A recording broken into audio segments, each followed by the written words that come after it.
Welcome to another episode of Life Lessons with Dr. Bob, where you'll hear highly accomplished and fascinating guests talk about the challenges they've overcome and the winning mindsets that have led them to great success.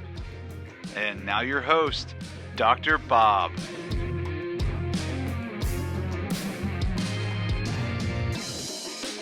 Hello and welcome to another episode in the series Life Lessons with Dr. Bob. My guest today is Dr. Li-Meng Yan. You might recall that she was my guest in episode number 12 that was posted in February of this year, and it had to do with COVID, which she believed and she provided detailed evidence to show that the virus was developed in China. At that time, in the late 2020 and early 2021, she was widely criticized and ridiculed for her disclosures. But as we now know, it appears that she was correct.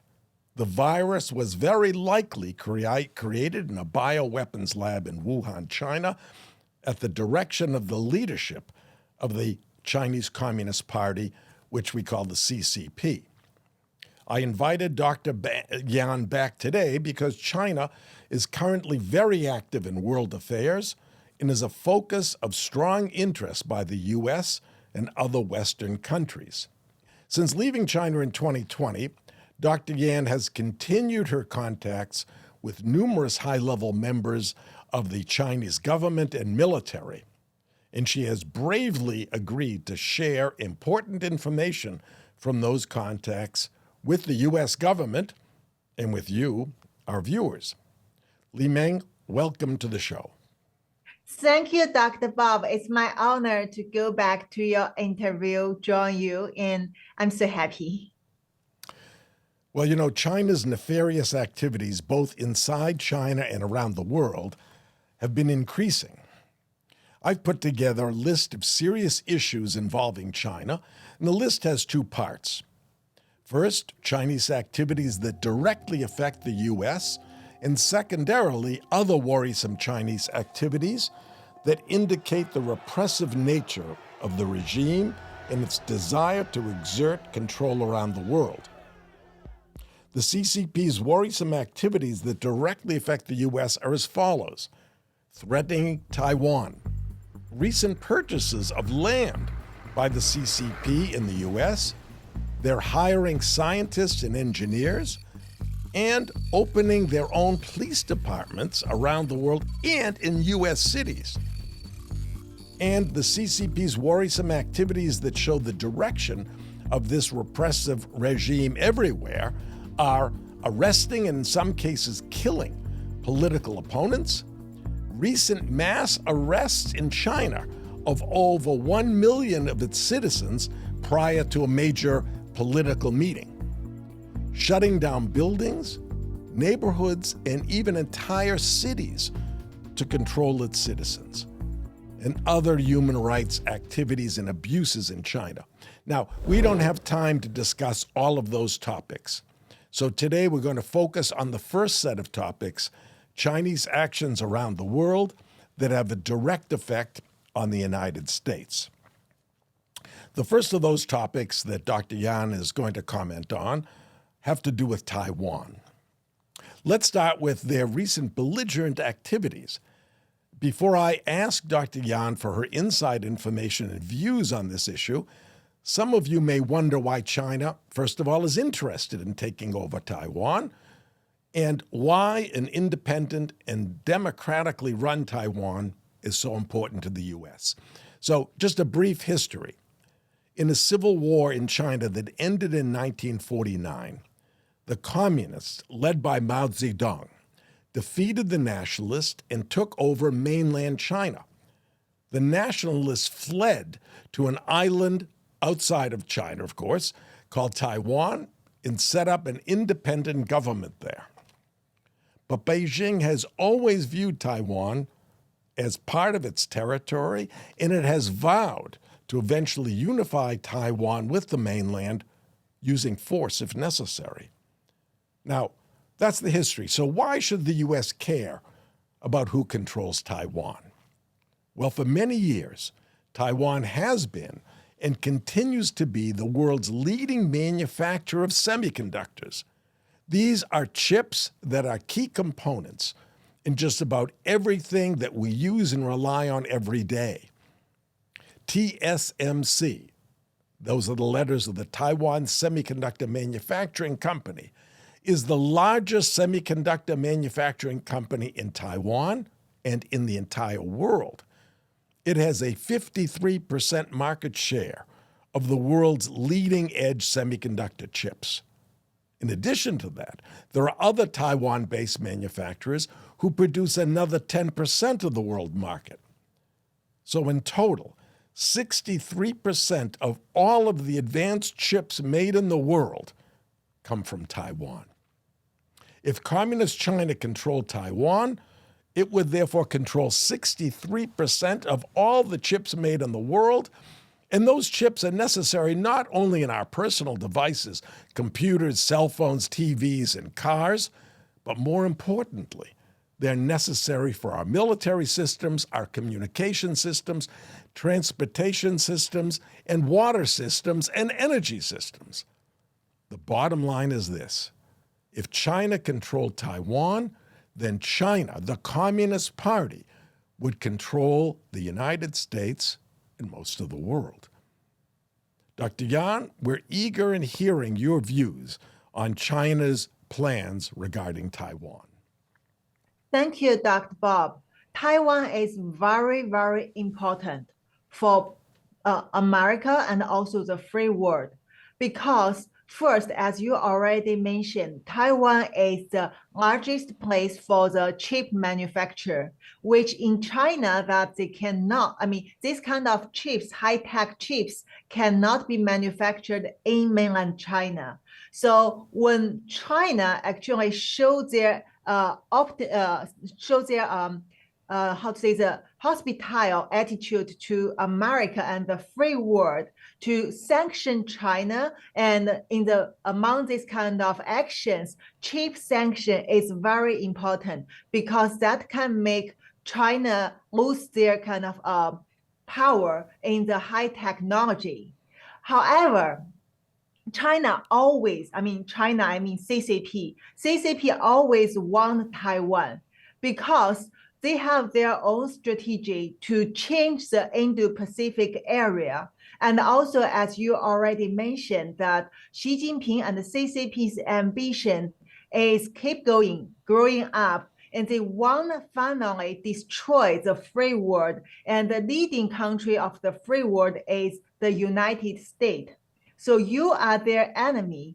And when they try to change the whole international geopolitical situation, Taiwan in that area is very important. So CCP knows on the level of the hot war, they have no any chance to win America at this moment and in a short time. However, CCP has their special way, very soft ways. Thus, you also can hear that the term as unrestricted war. So this is part of their unrestricted war. Mm-hmm. So Xi Jinping's government, they had fully prepared. And as there was an audio I have sent you, which is also published worldwide, and we obtained it from People's Liberation Army in this May. So in that audio, actually, the People's Liberation Army, CCP's military generals were discussing the mobilization strategy and discussing Xi Jinping's demand about changing China from peacetime to wartime. And because they're preparing the following strategy against Taiwan, and later, of course, the final goal is the whole free world.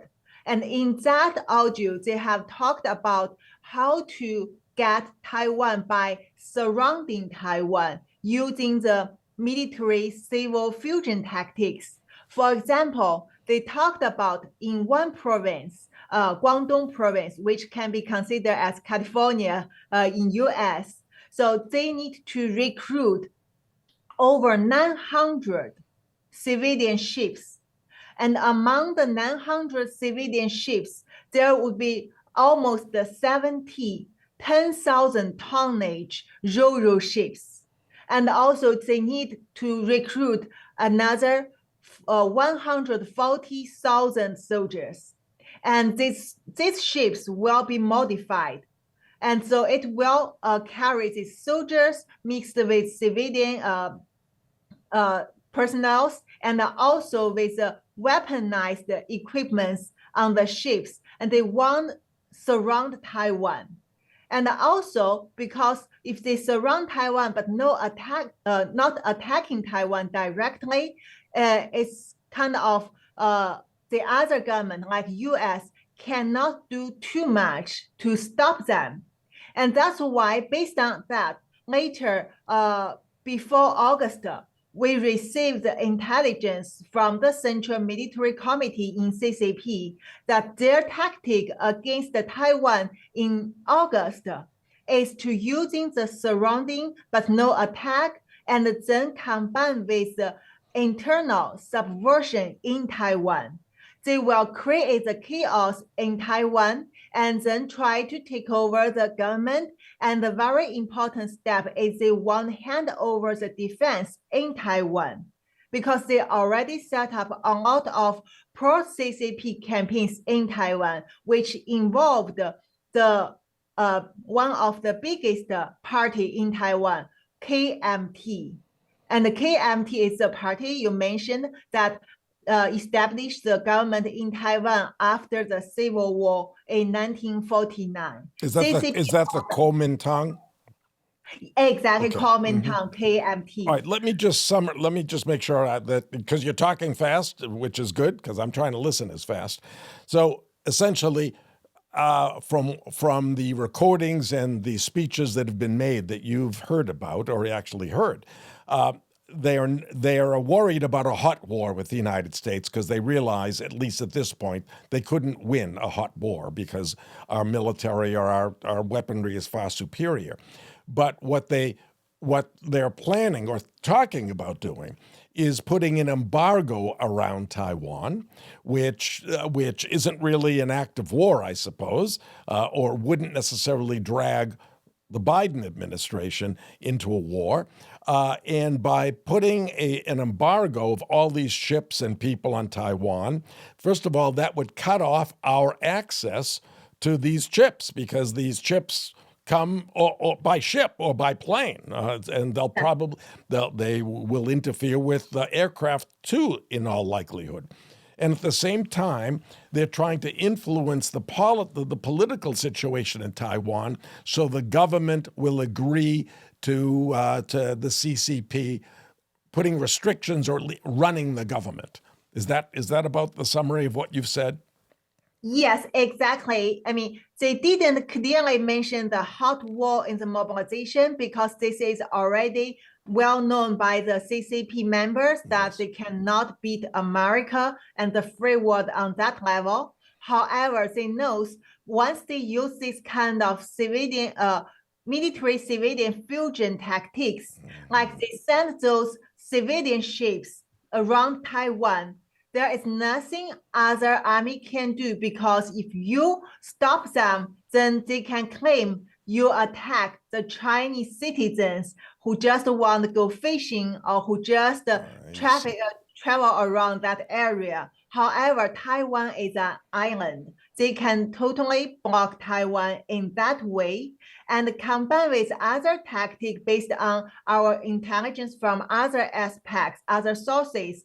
They will also, like, for example, they try to make the cut off the electricity, and also they can using the hacker method to create this kind of cyber war. And also they have the propaganda. They can use the mainstream media in Taiwan, which manipulated by pro-CCP campaign to spread the anti-government propaganda for CCP. And so there are so many things they are preparing. At that time in August, the best thing they want to do is to peacefully change the government. They can straighten the government staffs. and also they will use the other way to cheat them and combine with the pro-CCP campaigns in their military, in Taiwan's government, in Taiwan's intelligence department, and with the rich people, business guys in Taiwan, and all together, they want to make it happen. So at that time, my team was the first and also the only one reviewed their principles. And also after that, we got the very strong attacks from Taiwan, the Department of Defense, which denied that there was any CCP's agent was around the President Chai in Taiwan. However, later the things shows there were a lot of CCP's agent in Taiwan in all these kind of fields. And the lucky thing is, at that time, we also delivered the intelligence to the IC departments, the IC contacts to us in US and other countries. So later we say, like, for example, no, I didn't quite understand that. You use the letters IC. Do you mean intelligence communities? Okay, so not only are you discussing this with me and the viewers, but you are meeting with U.S. government officials in the intelligence community and making them aware of all this. Exactly. I cannot tell much about the details, but we do have the regular contact with the intelligence staffs. And also, we always update this kind of intelligence. We write the reports, we explain to them, and they verify by themselves. Yeah. And now tell me, do you get the sense that they're just showing up and listening, or that they really care and are worried about this? Because my concern is, under the Biden administration, the level of the people that they've put in place are more concerned with the environment, global warming, and transgenderism, and getting uniforms for pregnant service people than they are worried about China. So what is your sense from the people you're meeting with? Are these serious people? To be honest, I have met many people before, and some of them I met, I don't think they are very seriously, or they don't focus on such information. However, I would like to say that I have met also a lot of great people in America. And these people, I believe that they really love the United States and they want to protect the United States and the free world. So I know that there are a lot of problems also happen in the United States, and it's something like related to humans' weakness and also the problem in the structure of the country. However, I'm happy that I always can say real patriots in the United States, they do their best to help this kind of intelligence deliver to the related departments. And I do also see the feedback. For example, like this Taiwan issue, and in August, we also see that a lot of actions happened. And what we see now is clearly CCP's plan in Taiwan in August failed. And Xi Jinping was very disappointed, although he didn't give up.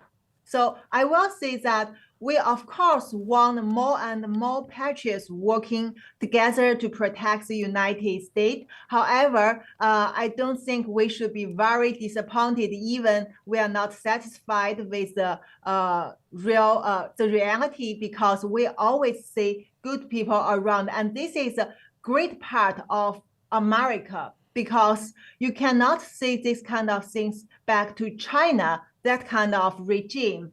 In United States, it doesn't mean one president or one government control everything. Always people have their freedom. They can fight, they can protest, and they can argue. They always can find a way to solve the problem, and altogether this help United States survive and also improve.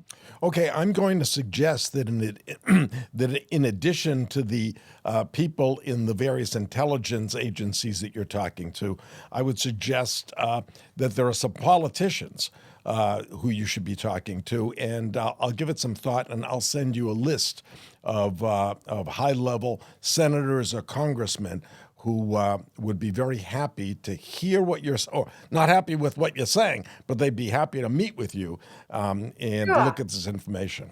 Okay. Thank you. Thank you, sir. I'm always very happy to meet the senators, congresspeople, and also like legislator and these people, because I know they have more power to help America. And now it's an urgent time because China already paired with Russia. Two crazy dictators, Putin and Xi Jinping, they are together and they support each other. That make the United States get into a very urgent period in the history, because both Russia and China, they want to change the world order. Basically, they want to destroy the freedom. That's right. And That's right. They have enough power financially and also in the technology and also their Resources. Exactly. So they all can do quite a lot. However, because America is an open country, welcome everyone, especially in the past decades, CCP pretends as the friends of America. And so in the past decades, CCP has managed a lot of agents infiltrated into America, and they were everywhere. As you say, they now have even their policing system in the United States. Well, we'll talk about that. And also, and I think it's true, or at least the diary or the Hunter Biden's laptop seems to indicate that the Bidens have had business relationships at a very high level with the Chinese, and that's a very big concern for everyone. And unfortunately, the mainstream media in the United States before the election didn't make it public, and even now it's being suppressed. Sir, when we talk about Hunter Biden's laptop, actually that is also the one part of the CCP's strategy, try to disturb the election. I didn't mean the selfie pictures are the fake ones. I mean, he took his pictures. However, I just want to say that CCP, based on our intelligence, and also we have received a phone call from CCP's agent to threaten us to stop helping America. And the reason is that no matter what you do, we have our own special weapons that we can manage to get all kind of the evidence to blackmail the celebrities in other government or in other field. That means they can either get it, steal it, or using the illegal way, or they can create it. For example, invite people to some event and create such scandal, whatever. That means it's not one occasional case happened in the last election. I mean, CCP has developed their tactics to create the chaos during election in the democratic countries. And this kind of chaos will give CCP opportunity to gain their benefits.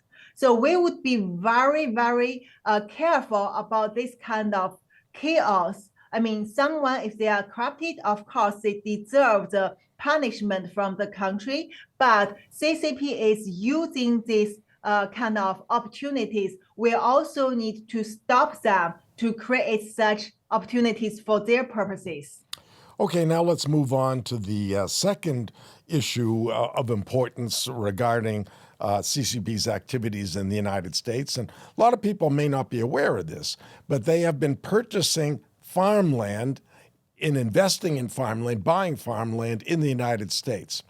And according to a recent U.S. Department of Agriculture report, Chinese state-owned companies, and basically every company of any size is state-owned by the CCP. The report says that these state-owned companies have purchased land, and it surged from about only 13,000 acres in 2010 to more than 350,000 acres in 2020. In dollar terms, the value of the land in the U.S. now owned by China has gone from $81 million in 2010 to $1.8 billion in 2020. That's an increase of 2,000%. More worrisome than just the amount of land is that some of the land is near U.S. military bases. As an example, the Fufeng Group, I understand, bought 300 acres of land in Grand Forks, North Dakota, and set up a milling plant there last spring. That plant is or that's what they say they've done in that plant. That plant is a 20-minute drive from an Air Force base where the U.S. military is scheduled to build systems that will form the background of all of our U.S. military communications around the world. But it might not just be our military secrets that the CCP is interested in. The government-owned Bank of China loaned $4 billion to a Chinese company called the WH Group to buy Smithfield Foods, a leading U.S. producer of pork. So now China controls a large portion of the U.S. food supply, at least the pork supply. Another example of their long-term planning for world domination is here a Chinese billionaire, and Chinese billionaires are always controlled by the CCP because at a whim, the CCP can take away anything they own. So these billionaires will do whatever the CCP says. And they lend him money, $110 million, to buy 15,000 acres of farmland in Texas. And this billionaire says he plans to build a wind turbine farm on 15,000 acres, and that would give, if he did that, that would give him, and therefore the CCP, direct access to the entire electricity grid in Texas, which is, of course, connected to the grid in across the United States. So give us your insights, if you have knowledge about what the CCP is doing with the land that they're buying. What are their plans? Sir, you're talking about very good topic because the concern about the CCP purchasing lands in America is increasing now. And when you talk about the Fufeng Group, actually, I have sent you one report that's done by our team. Even back to February, we got a request from the intelligence community. They wanted us to help to investigate the Fufeng Group and their purpose for purchasing the land, the background knowledge. So what I can tell you is Fufeng Group and the big land they purchased is just a small part of the things CCP has done in the United States in this way. The purposes are multiple. So first, when you talk about the food supply, yes, China always wants this disrupt the food supply chain in the United States. And this was already well stated in one People's Liberation Army's textbook, a document which is called Biosecurity and which was reviewed by me the first time in the world last year. They talked about the biosecurity, which for them it means their unrestricted bioweapon program, that besides using pathogens like virus, bacteria, and the food supply chain is another very useful field to conduct the biowarfare because they can use transgenetic technology to change the plants, and also they can introduce this, the different kind of the insects which would damage the local farms. And altogether, they want to use the biological technology to create the damage to Americans' food supply. And once there is lack of food supply, they basically feel they have destroyed America in a very good level. So in other words, a doomsday scenario about this would be that they're buying farms around the country and they're going to experiment with either various insects or various diseases that are spread among crops to destroy all of the crops in America. That is a doomsday scenario, but it's not impossible. It is not impossible. It is within the realm of science to be able to do that. It's very actually practical, and especially when you check Fufeng Group, you will surprisingly find that they connected closely to the military, CCP's military medical academy, and directly connected to certain bioweapon general, bioweapon expert like Yang Ruifu, who was already identified by my team in the Yan reports that Yang is one of the principal bioweapon experts involved into COVID-19's development in China. And if you, I hate to say the beauty of this, but the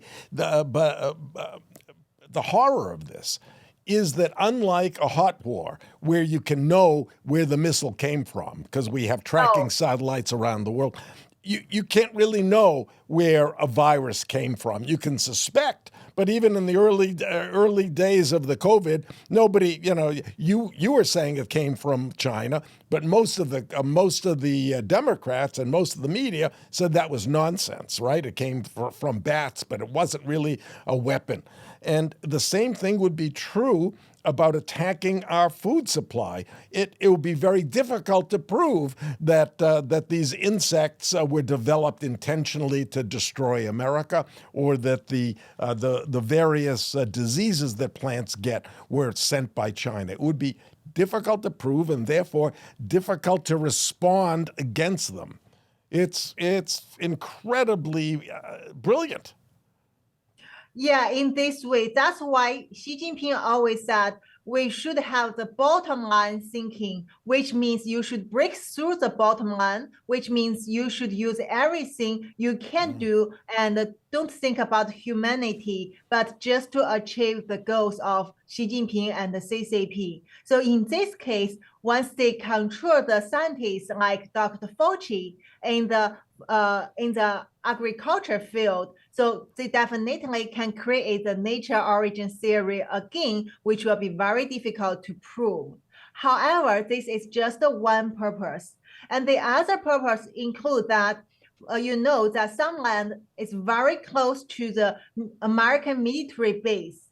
So CCP would set up their equipment there, set up their teams there to collect all these kind of signals, data from Americans' military base. And also they can do something to disrupt the practice in the American military if it's necessary.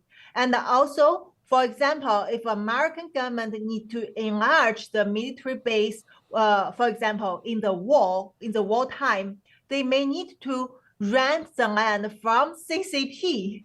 And that means basically CCP can directly control the things happened in that land in American military. These kind of tactics are very hidden, very cunning, but very dangerous for American security.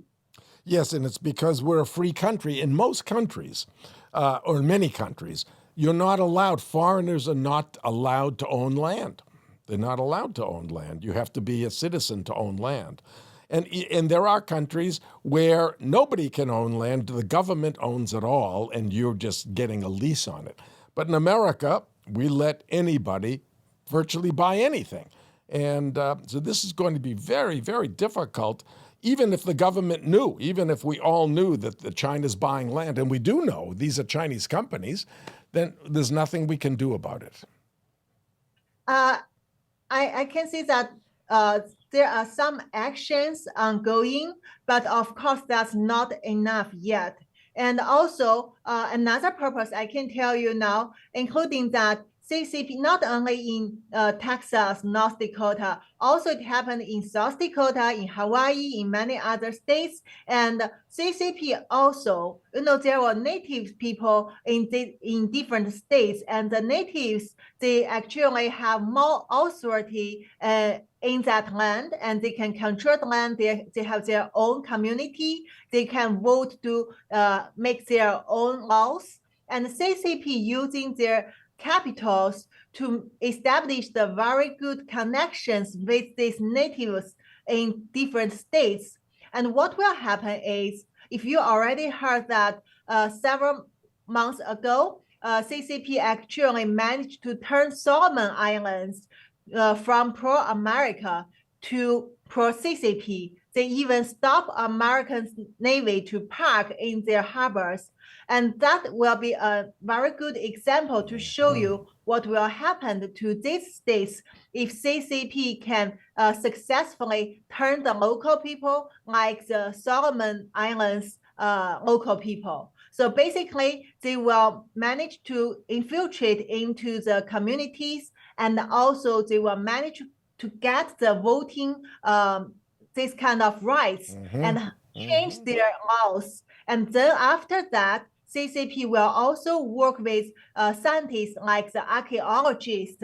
They will establish the theory to tell you, oh, from the ancient time, this land should be independent, and the American government is very cruel. White people kill the native people and kill the colorful people. So they will create such very hatred theory, and then they will create a division in local place to divide these people from America. And this will be very dangerous. And if you don't stop it in advance, it will be very difficult to handle it once it happens. Extremely dedicated and extremely nefarious, and it's working on many different levels. That's the most frightening part. It's not just developing advanced weapons, which you could track. So another topic of concern in China is it's trying to advance its military technology by recruiting scientists from our own U.S. weapons laboratories. The CCP has specific programs specifically designed to recruit overseas scientists to increase China's technology, and it's specifically technology related to military uses. According to a recent report, the CCP has been successful at stealing and capitalizing on our own research and development efforts. Between 1987 and 2021, the CCP hired and returned to China 162 scientists from our Los Alamos National Laboratory. Now, Los Alamos specializes in developing new technologies for national security. Los Alamos carries out research and development work on nuclear weapons, on intelligence gathering, and counterterrorism. And many of those 162 scientists are now working in China to advance key military technologies, including hypersonic missiles and deep earth penetrating warheads. According to the FBI, China's talent recruitment programs have now resulted in a tangible national security threat to the United States. In a speech just last week, Jeremy Fleming, the head of Britain's equivalent to our National Security Agency, warned that Beijing is developing advanced technologies to control markets, to control people, by extending surveillance and censorship with the objective of exporting its authoritarian systems around the world. Tell us what you've heard about the theft of our technology and the recruiting away, and I will say theft of our technologists. This is the people's war in the technology part. So people's war means CCP has enough people they can send to the America, and also they can use these people to infiltrate into the academic field, no matter the virology or nuclear weapon or hypersonic weapon labs. They have enough people. They have put a lot of money to support these people to steal things and to establish the network to compromise the scientists in America, and then finally just get their outcomes. So the 150 scientists you mentioned from Los Alamos is just a very, very teeny part of CCP's academic agents in U.S. And of course, not only in U.S., they are everywhere worldwide. And now let me just interrupt, and I'll tell you some personal experience. I was studying high energy physics at Cornell as a graduate student, and then I was studying nuclear fusion at MIT, and I was amazed that there are foreign students who are allowed to take these courses. That was way back when. That was in the 70s that we were accepting foreign graduate students into this country. And by the way, when they graduated, we didn't give them citizenship, which would have been good. They went back to their own country. So we were, and many of these were Asian. I assume some were Chinese. And here's the story. We actually educated Chinese scientists, Chinese students, to be scientists, to be actively involved in R&D in high energy physics and in nuclear fusion. So I don't understand why the government didn't place regulations on colleges to limit the recruiting or accepting as graduate students for these specialized programs. If you want to come here and study, women's studies, or you want to study history or language, that's fine. You can come from any part of the world. But when it comes to studying technology, we were so stupid to start to educate. I know a lot of the scientists in Iran who have worked on the program to develop nuclear weapons in Iran came to the United States. That's where you learned this stuff. You don't go to South Africa to learn this stuff.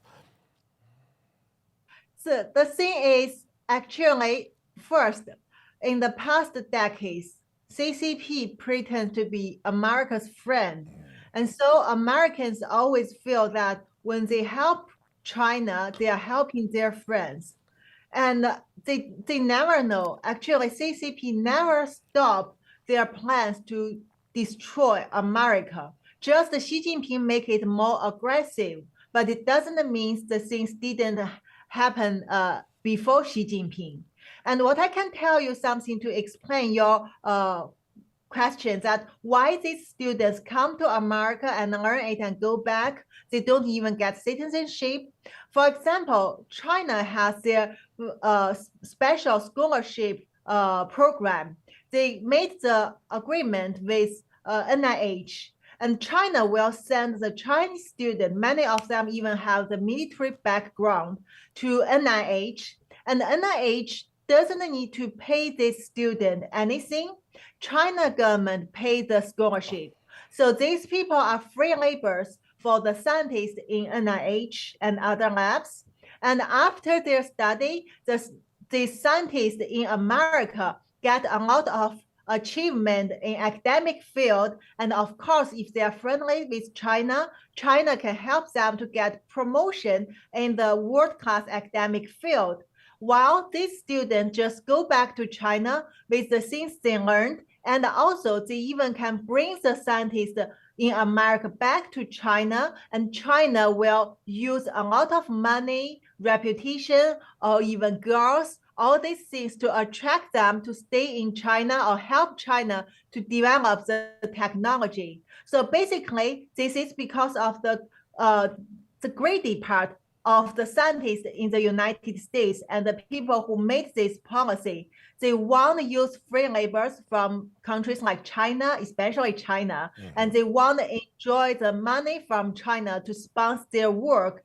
So they forget the security in the academic field. And of course, actually in many fields, especially like I'm familiar with the virology field, because of the high speed of the development in the technology, actually we don't have enough surveillance for this kind of technology.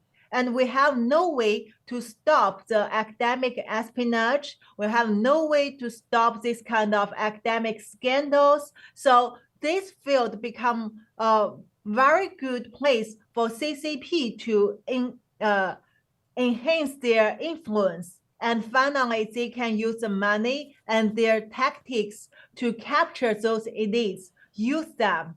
For example, like the virology field now, the Americans start to realize, oh, Fauci was lying. And also Peter Daszak in EcoHealth was lying. And Ralph Baric in the North Carolina University was lying. So they are angry. And also they are angry why NIAID sponsors China using American taxpayers' money to develop the coronavirus. So people start to believe America is sponsoring China to create the bioweapon.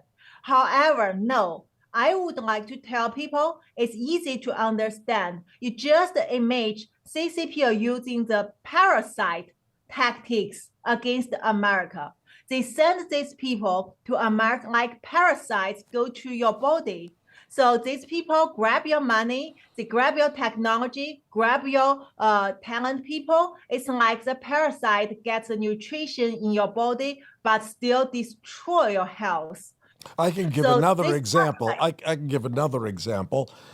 Just last year, I visited my alma mater, MIT, and there's an entire group there that focuses on advancing the state-of-the-art of artificial intelligence. Very, very advanced work. And I became, I visited the lab. Every student, every graduate student in that lab was Chinese. And, they're probably naive, they're young kids, but they're going to grow up. And unfortunately, because of the nefarious methods of the CCP is going to put lots of pressure on them to disclose what they're doing to the CCP, and the CCP can do it in various ways. They can just threaten the families. The families of those kids are not allowed to leave China. Okay, it's the students are allowed to leave because they're going to become, like you said, they're going to become essentially spies for China. But the parents aren't going to leave, and therefore these young students are going to be subject to blackmail.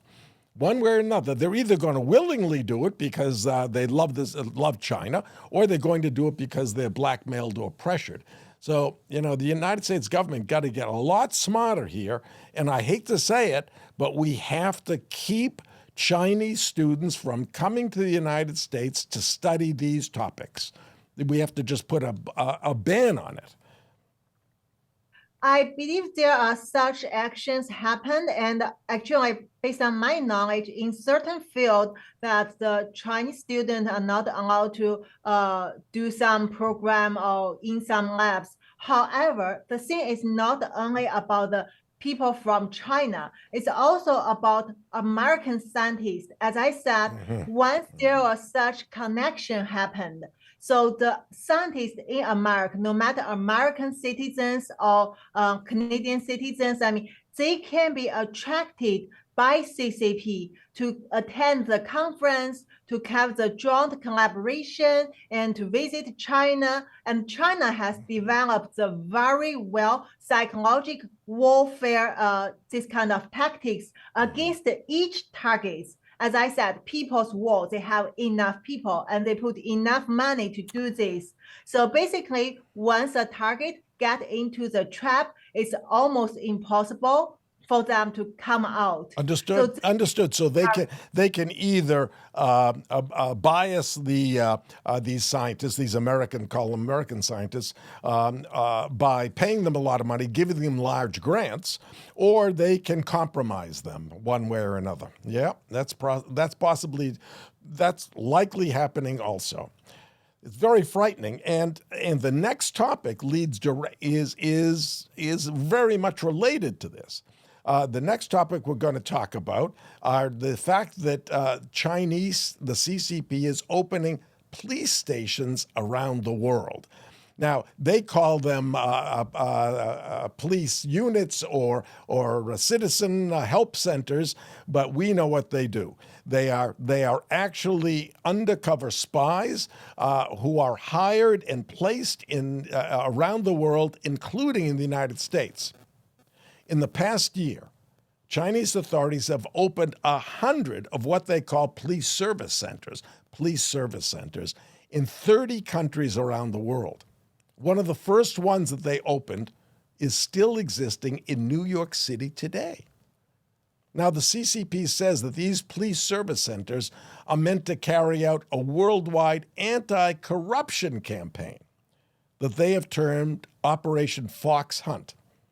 They describe Fox Hunt as an effort to find Chinese citizens who are wanted for crimes committed in China and convince them to return to China for trial. Now, mind you, they've been accused of a crime in China, but a crime in China could very easily just be what she is telling us about disclosing what the Chinese are planning. That is a crime in China.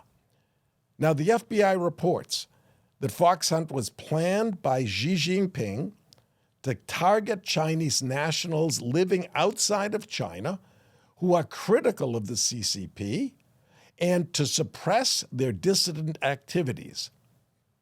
Now, when he was head of the FBI 2 years ago, Christopher Wray gave an example of one Fox Hunt target. He came to the FBI and told them he was given a choice by these undercover people to either return to China for trial or to commit suicide. That was the choice he was given. So this is happening as we speak in New York, perhaps other cities too. I just know about the one in New York, where they are placing these individuals who are undercover, who are spies, whose goal is to destroy the dissident activity by the Chinese in America, people like Dr. Yan, who are standing for truth and freedom and who are telling us about all these nefarious activities that the Chinese are not only planning, but actually carrying out. Tell us, I know that you are currently a target of Operation Fox Hunt. Tell us about that.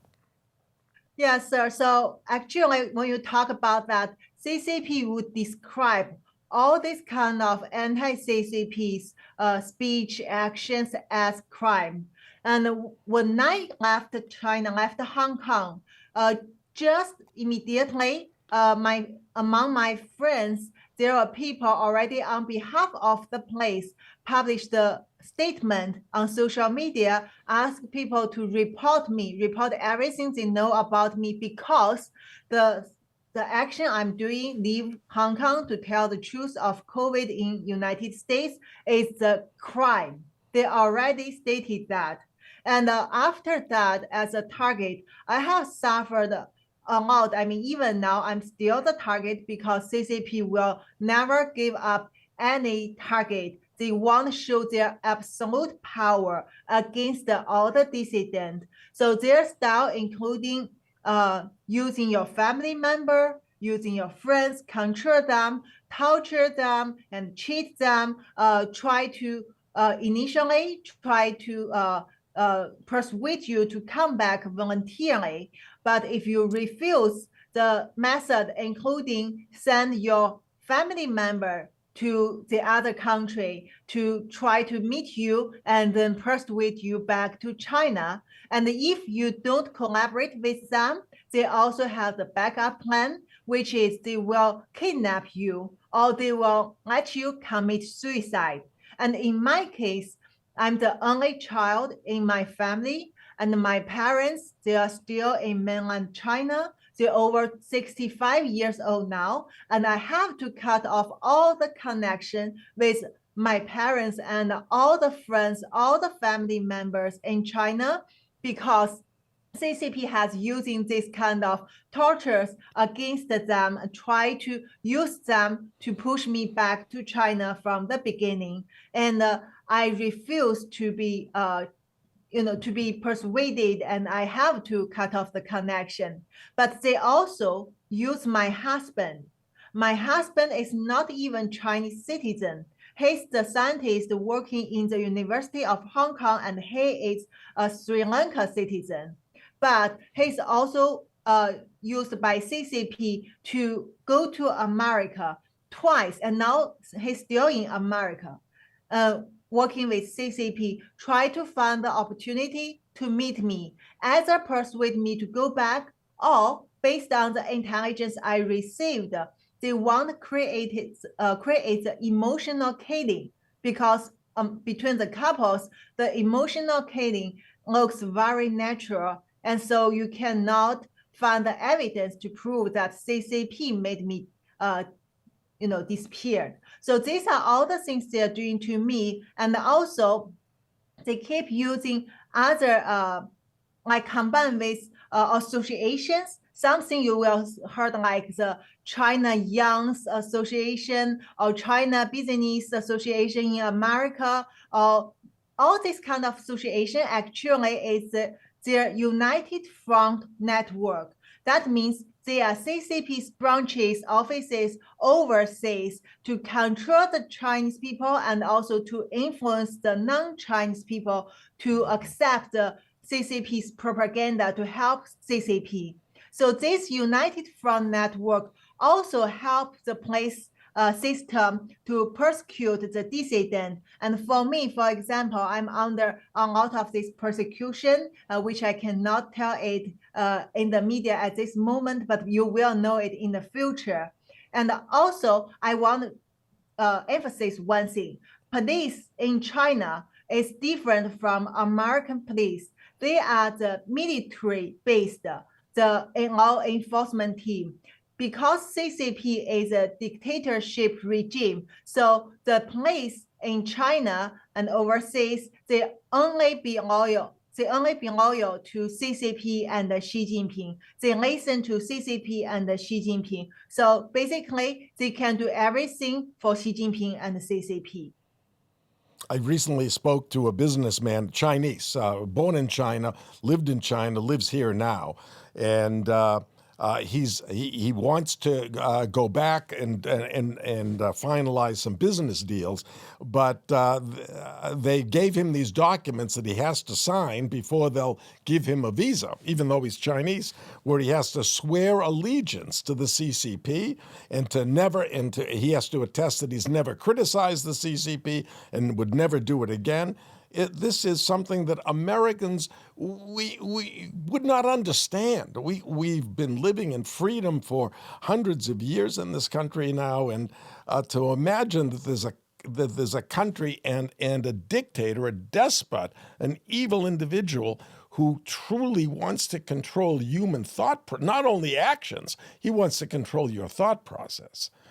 Now, what would happen, I'm sure you're not applying for a visa to go back to China. What do you think would happen if you went back?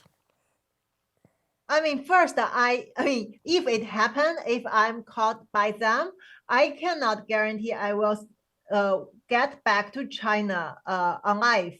Because first, based on the intelligence, they want to create the emotional killing, and that will make me shut up forever and very safe for them. Tell us, what do you mean by emotional killing? I didn't understand. Emotional killing, because they send my husband here. Yes. They want to create the opportunity to make me meet my husband. And because I already cut off my connection with my husband for over 2 years, and I know he was helping CCP even try to poison me before I leave Hong Kong. So they know that I will be definitely, if I met him in whatever occasion, we won't have the very sweet conversation. And also they definitely can create more problems between us, conflicts. And once there will be such things, they definitely can use the chance to make me killed and in whatever way, and then they can say this is just happened in the family. Oh, okay. The language, a little difficult language, but I think what you're saying is that they could influence you emotionally and then kill you and make it look like you killed yourself, like suicide. Oh, my husband did that. And even they could make my husband commit suicide after that. That's up to them. They have different tactics. Yeah, but saying they make you commit suicide, that's not suicide. Suicide is when a person ends their life voluntarily because they want to for one reason or another. What you're saying is murder. And we've already, all of us have read stories about famous Chinese businessmen who committed suicide by jumping off a building, or they were in the mountains and they fell off the mountain while taking photographs. That's what you're talking about. You're talking about them killing you. Yes. It's like some the very rich guys recently fall out of the window from hospital, commit suicide according to report. This kind of suicide, basically murder. Murder. Okay. Well, you've been very brave. I want to thank you for joining me today, and thank you, Li-Meng, for so much more, for your bravery, for risking your own safety in order to continue to expose important information about the CCP's goals and well-funded efforts to expand its influence around the world. Thank you, Dr. Bob. It's a very nice conversation with you, and people need to understand CCP because CCP is so cunning and looks very friendly to you, and they will use you and then they will destroy you without your knowledge. So now it's an urgent time and we must do the actions, and before that we have to help people fully understand CCP. Well, I think there will be yet another episode with you, Dr. Yan. And I want to thank you for watching. And if you enjoyed this episode of Life Lessons with Dr. Bob, please subscribe and you'll be automatically notified of future podcasts in the series. Good night, and good night to you, Dr. Yan. Good night. Thanks so much for listening to another episode of Life Lessons with Dr. Bob. If you enjoyed these interviews with some of today's most influential thought leaders, please follow and rate the show on your favorite podcast platform. And don't forget, you can also watch each episode on YouTube as well. We'll see you next time.